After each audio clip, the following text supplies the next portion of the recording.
విశ్వకళ్యాణంలోని 18వ అధ్యాయంగా బాల్యమిత్రుడెవరో చూద్దాం.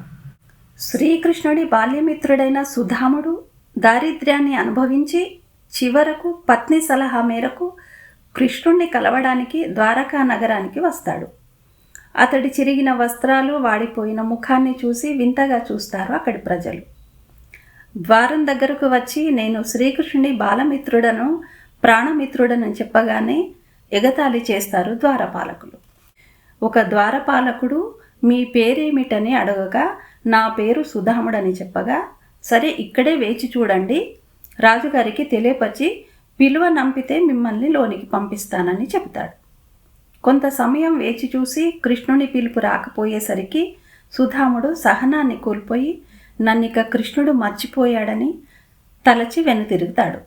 కానీ భవనంలోని కృష్ణుడు సుధాముడి సందేశం విని పాదరక్షకులు కూడా మరిచి పరిగెత్తుకు వస్తాడు, సుధామా సుధామా అంటూ.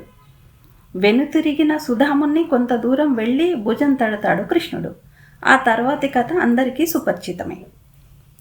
దీనిని ఆధ్యాత్మిక పరంగా ఆలోచిస్తే సుధాముడు ఏ విధంగా కృష్ణుడి బాల్యమిత్రుడో మనమందరము ఆ దేవుడి బాల్యమిత్రులమే. తల్లి గర్భము నుండి బయట ప్రపంచానికి వచ్చిన శిశువు 2 నెలల వరకు ధ్యాన స్థితిలో ఉంటాడు. అప్పుడు అతడు భగవంతుడి మిత్రుడే కదా. అటు తర్వాత తల్లిని గుర్తుపట్టి మాయలో పడి తనని తను మర్చిపోతాడు. ఇక పెరిగి సంసార సాగరంలో సుఖ దుఃఖాల వలయంలో కొట్టుమిట్టాడుతున్నప్పుడు గుర్తుకు వస్తాడు భగవంతుడు.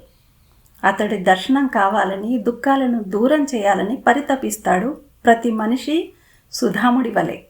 తను చేసిన పాపకర్మాలను భోగించి పశ్చాత్తాపపడి అతడి దర్శనం కోసం వేచి చూస్తాడు. అతడి దర్శనం కొరకు పరితపించే సుధాముడి లాంటి ప్రతి మనిషికి కృష్ణుడి దర్శనమవుతుంది.